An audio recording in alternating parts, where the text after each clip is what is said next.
Okay, so I just watched the Elimination Chamber match, and I thought it was a pretty good pay-per-view. Now, I'll start off with the first match. It was the SmackDown Elimination. No, it wasn't SmackDown. It was a Raw Elimination Chamber match. With it had John Cena and Randy Orton, Ted DiBiase.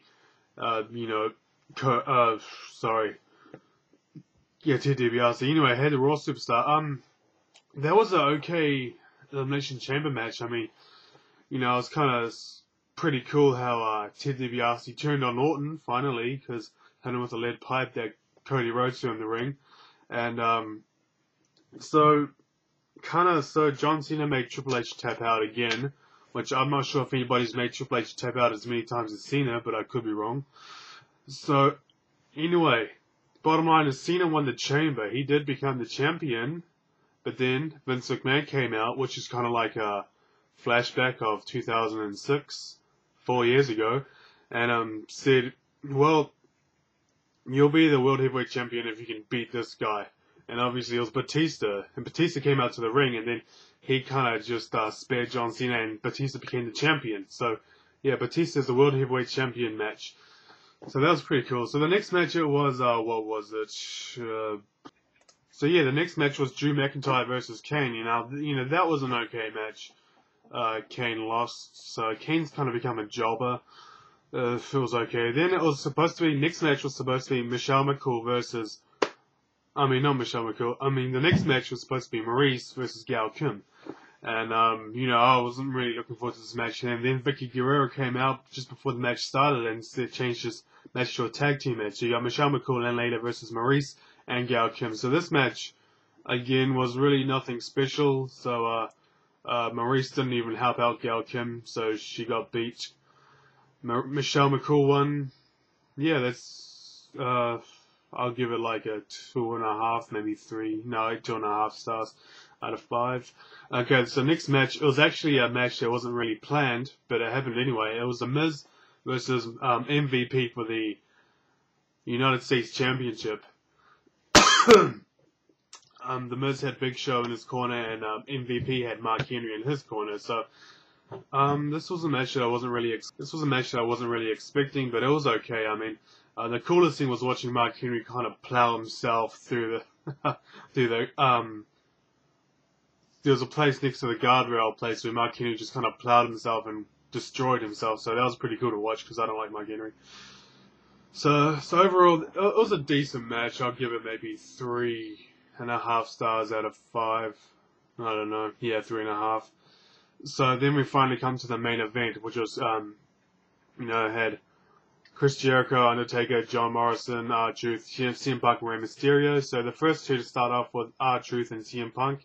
CM Punk, of course, doing a promo before we got into the chamber. But anyway, R-Truth didn't do too much. The coolest thing he did was coolest thing R-Truth did was a flip off the top turnbuckle onto CM Punk outside the ring onto the steel.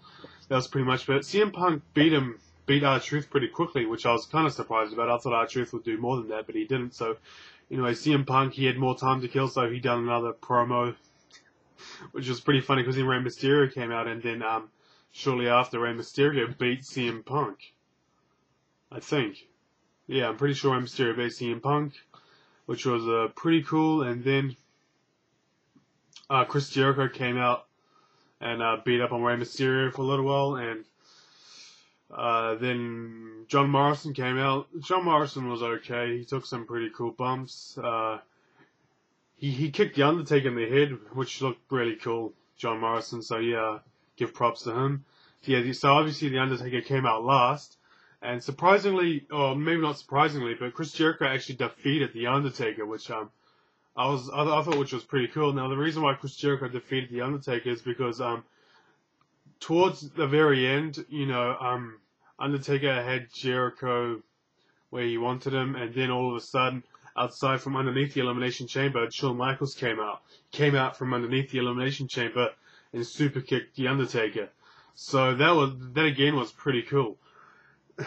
Then Chris Jericho became the World Heavyweight Champion, which I thought was pretty cool. So there's also Edge and William Regal moment in between I think it was after Michelle McCool's match or something, I don't know, I forget. Anyway, William Regal came out, he started talking about the NXT Then Edge came out and he spared William Regal. Then Edge said, well, he didn't say it then, but Edge did say that he said on Monday Night Raw he's going to say which belt he's going to go after, the Raw or the SmackDown belt. So now that Chris Jericho's the champion, I'm seriously hoping Edge and Jericho will be in the main event at WrestleMania.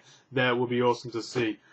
So yeah, overall it was a good pay-per-view. It was actually better than I thought it would be. So, you know, The Miz got busted open a little bit, and surprisingly, they didn't actually come to the ring and stop the match just so they could patch him up. They actually patched him up after the match, which I thought was pretty cool. So yeah, a decent pay-per-view. I liked it. I'll give the pay-per-view maybe a 7 out of 10. Yeah, I just want to give my quick thoughts on the Elimination Chamber pay-per-view. So thank you for watching this video. Please subscribe, and I'll see you later.